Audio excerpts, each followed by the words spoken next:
샬롬. 오늘도 하나님 말씀 앞에 나오신 여러분 환영합니다. 우리 함께 기도하겠습니다. 하나님, 오늘도 우리에게 귀한 말씀 주시니 감사합니다. 이 말씀으로 하나님의 자녀답게 명예롭게 살아갈 수 있는 지혜와 용기와 소망과 기쁨을 허락하여 주시옵소서. 우리의 마음에 속된 어떤 것도 일어나지 않도록 하나님이 주시는 그 마음으로 채워질 수 있도록 주여 도와주시옵소서. 예수님의 이름으로 기도했습니다. 아멘. 오늘 함께 살펴볼 말씀 사도행전 4장 1절에서 12절, 사도행전 4장 1절에서 12절 함께 살펴보도록 하겠습니다. 오늘도 성실하신 우리 아버지 하나님을 찬양합니다.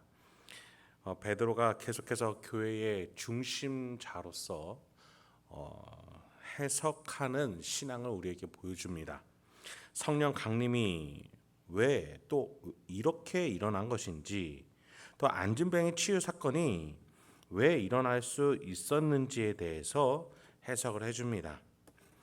여러분, 우리 신자가 어떠한 믿음을 가지고 살아갈지에 대해서 오늘 이 베드로의 해석에서 우리는 계속 배울 수 있는 것 같습니다. 신앙은 결코 이해하지 않고 믿는 것이 아닙니다. 성경에는 하나님이 우리에게 알 수 있는 수많은 약속과 표징을 주셨습니다. 물론 이해가 먼저냐 믿음이 먼저냐 순서가 엎치락 뒤치락 할 수 있죠. 그런데 분명한 것은 하나님은 그렇게 하신 일에 대한 이유와 목적, 그 과정을 우리에게 설명해 주시고 또 이해시켜 주신다는 것을 잊지 마시기 바랍니다. 오늘 본문에서 베드로는 다시 한번 말합니다. 그 전에는 설교를 할 수 있는 상황이었다면 이번에는 옥중에서 변론을 하게 됩니다. 그가 먼저 갇힌 배경을 한번 살펴보죠. 1절부터 4절입니다. 사도들이 백성에게 말할 때 제사장들과 성전 맡은 자와 사두개인들이 이르러 예수 안에 죽은 자의 부활이 있다고 백성을 가르치고 전함을 싫어하여 그들을 잡음에 날이 이미 저물었으므로 이튿날까지 가두었으나 말씀을 들은 사람 중에 믿는 자가 많으니 남자의 수가 약 5천이나 되었더라. 베드로와 사도들은 예수가 잡힐 당시 도망치던 모습에서 지금 완전하게 바뀌었습니다. 어디서든지 부활하신 예수를 증거합니다. 여러분, 어찌 보면 이것은 당연합니다. 그 예수가 잡힐 때와 지금 이 상태에서 중간에 어떤 일이 있었습니까? 바로 성령 하나님이 내주하셔서 한 단순한 인간에서 하나님을 모시는 성전이 되었기 때문이다.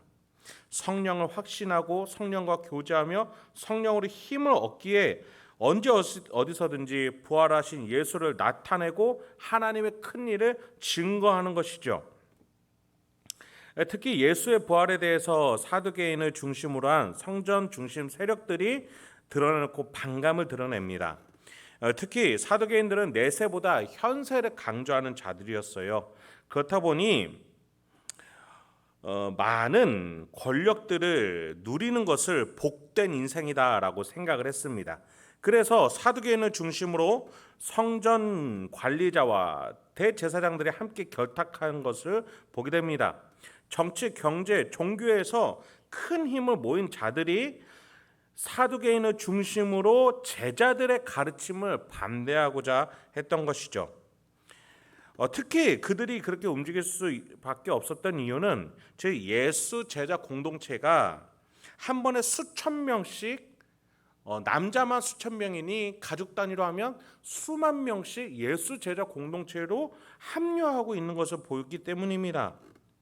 그 전에 예수가 성전을 뒤엎으면서 성전 기득권자들을 향해서 매매하는 자, 장사하는 자라고 지칭했던 것들을 그들은 기억합니다. 지금 이 예수 공동체 제자들이 그들의 즉 자신들의 기득권을 또 엎을까 노심초사하는 것이죠. 결국 그들은 제자들을 옥에 가둡니다. 거기에 그치지 않고 그들의 입을 막고자 하여 그 다음날 공개적인 곳에서 공회를 열어서 즉 우리나라의 대법원과 같은 공회를 열어서 그들과 이제 논쟁하려고 합니다. 5절부터 7절입니다. 이튿날 관리들과 장로들과 서기관들이 예루살렘에 모여 있는데 대제사장 안나스와 가야바와 요한과 알렉산더와 및 대제사장의 문중이 다 참여하여 사도들을 가운데 세우고 묻되 너희가 무슨 권세와 누구의 이름으로 이 일을 행하였느냐. 유대교회에서 한 자리씩 하는 대표자들이 다 모여서 사도들에게 묻는 것이죠. 그들의 이제 입을 막고 이 사태를 정리하고자 합니다. 그런데 그들의 질문을 보십시오. 무슨 권세와 누구의 이름으로 이 일을 행하였느냐? 여러분, 제가 아까 대법원 같은 공회라고 말씀드렸어요. 어떤 사건 사고가 일어났을 때 판결을 받을 때에 우리가 지방법원, 고등법원, 대법원까지 올라오게 되죠. 3심 법칙을 가지고 그렇게 올라오게 되는데 그때 정도 되면 사건의 전말이 다 드러나고 모든 주장들을 주고받고 마지막으로 한 번 더 재판을 열게 됩니다. 지금 이 유대교에서도 마찬가지인데 사실 이들은 이것들을 다 생략을 해버리고 공회를 열어서 여기에서 예수 제자 공동체 문제를 해결하고자 했던 겁니다. 그렇다 보니 그들은 물어보는 질문 자체가 너무 얕아요. 무슨 권세와 누구 이름으로 이 일을 행하였느냐? 지금 이들은 예수 제자 공동체가 일어나고 있고 운동이 움직이고 있는 것에 대해서 아무것도 해석하지 못한 채로 그냥 사도들의 입을 막고 싶은 겁니다. 자신의 기득권을 지키기 위해서 힘으로 짓누르는 것이죠. 안진뱅이가 일어나고 신도수가 기하급수적으로 일어나는 중심에서 무엇을 해석해야 되는지 그들은 알지를 못하는 겁니다. 여러분, 제가 아까 서두에서 말씀드렸다시피 하나님은 우리에게 몰이해적으로 비인격적으로 임하시는 분이 아니십니다. 우리의 이해, 감정, 상황, 배경을 감안하여서 우리가 친밀하고도 받아들일 수 있도록 우리에게 다가오시는 분이에요. 요한계시록에서 예수님은 이렇게 말씀하셨어요. 내가 문 밖에 서서 두드리노니 내 음성을 듣고 문을 여는 자마다 내가 그로 더불어 먹고 그도 나와 더불어 먹으리라. 우리 예수 그리스도께서는 우리 삼위일체 하나님은 인격적으로 우리에게 다가오시는 분이에요.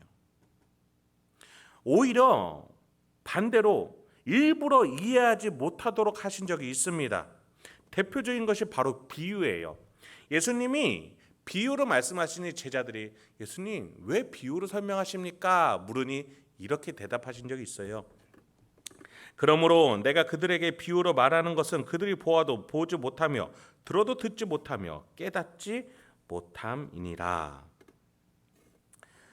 우리에게 인격적으로 교제하려고 친밀하게 다가오시는 하나님이시고 예수님이고 성령님이심에도 불구하고 일부러 이해하지 못하게 비인격적이라고 느낄 수 있을 정도로 다가오실 때도 있다는 겁니다. 어떤 자들에게 그러합니까? 오로지 자신의 처지, 환경, 유익, 욕심으로 가득 차 하나님의 말씀을 들으려 하지 않는 교만한 자들 향해서 그들이 오히려 깨닫지 못하게끔 자신의 스스로 높아서 지혜롭다라고 능력이 있다라고 생각하는 그들, 하나님의 도움은 필요 없다라고 생각하는 그들에게는 하나님의 말씀을 깨달아지지 못하도록 하나님이 하시겠다라는 거예요. 예수님이 지금 그걸 풀어주고 계시는 겁니다. 지금 사두개인과 성전 관리자들이 또 대제사장들이 그러한 상태 아닙니까? 그들은 이제까지 예수의 죽음과 부활, 성령 강림, 안진뱅이 치유 사건은 다 보았습니다. 그러나 그들은 이런 일들이 왜 일어나야 되는지 깨달을 수가 없습니다. 아무리 깨닫고 싶어도 하나님이 막으시기 때문입니다. 교만한 자에게는 이런 은혜가 주어지지 않습니다.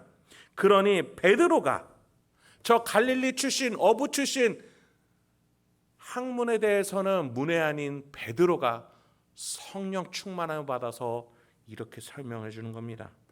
8절부터 10절입니다. 이에 베드로가 성령에 충만하여 이르되 백성의 관리들과 장로들아 만일 병자에게 행한 착한 일에 대하여 이 사람이 어떻게 구원을 받았느냐고 오늘 우리에게 질문한다면 너희와 모든 이스라엘 백성들은 알라. 너희가 십자가에 못 박고 하나님이 죽은 자 가운데서 살리신 나사렛 예수 그리스도의 이름으로 이 사람이 건강하게 되어 너희 앞에 섰느니라. 이 베드로가 그렇게 학문이 뛰어난 공회 앞에서 대제사장들 사두개인들 앞에서 해설을 합니다. 자신의 개인적 능력, 경건의 모양이 아니라 오로지 예수의 이름 때문이라고 말합니다. 여러분, 제가 어제 말씀드린 것처럼 예수의 이름이라는 것은 새로운 시대의 도래라고 말씀을 드렸습니다. 예수라는 한 인간이 죽었다 살아났는데 그 앞뒤로 하나님의 계획이 있었다는 겁니다. 그 죽음을 통해서 인류는 죄와 사망으로부터 자유하게 됐고, 또 두 번째로 하나님과 다시 연합하게 되었습니다.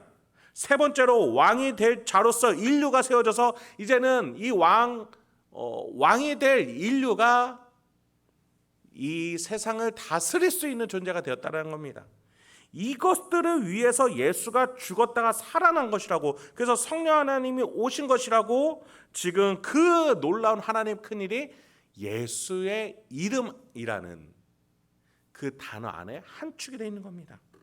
그 전까지는 예수의 이름으로 말할 수도 없었고 등장하지도 않았습니다.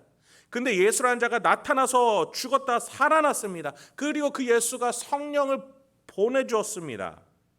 그래서 인간은 하나님과 연합된 자, 죄와 사망으로부터 자유된 자, 그래서 이 세상을 하나님이 원래 만드신 대로 다스린 자가 되었다는 겁니다. 그게 예수의 이름입니다. 그러니까 예수의 이름으로 안진뱅이가 일어날 수 있게 되었다, 새로운 시대가 도래하였다라고 말하고 있는 것이죠. 여러분, 우리가 예수의 이름으로 기도할 때 그것을 마치 주문이나 부적처럼 여겨서는 안 됩니다. 예수의 이름이라는 것은 새로운 시대의 도래입니다. 그 전까지는 제사를 드려야만 했고, 또 하나님 앞에 가장 가까이 가기 위해서는 대제사장만 1년에 한 번 들어갈 수 있었습니다.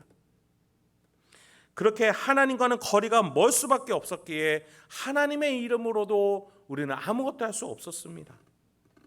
그러나 지금 이제는 바뀌었습니다. 예수로 인해서 새로운 시대가 되었습니다. 그래서 예수의 이름을 믿는 자들은 새로운 시대에 걸맞는 기도를 할 줄 알아야 합니다.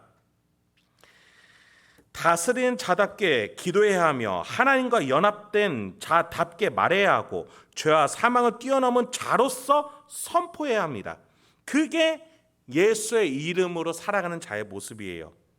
그래서 예수님이 먹고 입을 것을 위해서 기도하거나 중언부언 기도하지 말라, 이것들은 이방인들이 하는 것이다 라고 말씀하셨던 것이죠.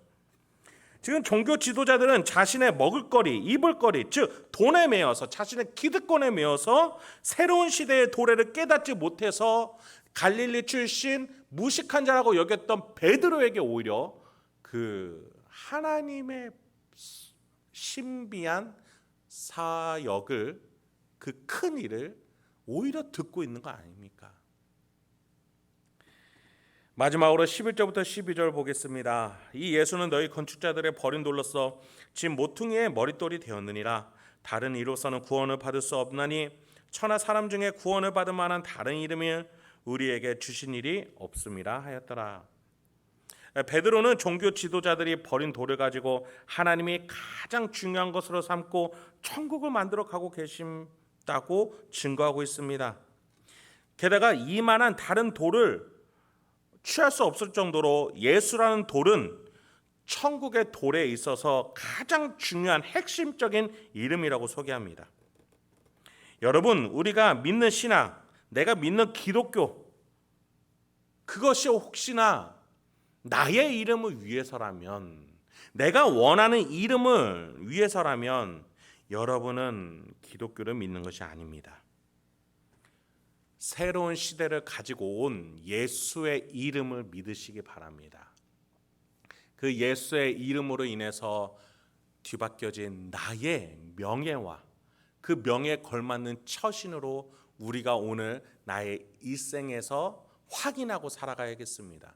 예수의 이름을 통해서 내가 어떻게 살아가야 되고 또 살았더니 어떤 결과가 주어지는지 베드로처럼 확신하고 증거할 수 있는 저와 여러분에게 소망합니다. 함께 기도하도록 하겠습니다. 하나님, 오늘도 우리에게 귀한 말씀을 주시니 감사합니다. 이 말씀을 통해서 우리가 어떻게 살아가야 되는지, 또 어떠한 태도와 처신을 가지고 말하고 행동하고 결정해야 되는지 우리 안에서 성령 하나님께서 매 순간 지혜와 확신을 주시옵소서. 그래서 우리 성도님들 각각 가정과 직장 일상에서 그 예수의 이름으로 살아내고 승리하고 열매를 얻을 수 있도록 주여 인도하여 주시옵소서. 예수님의 이름으로 기도했습니다. 아멘.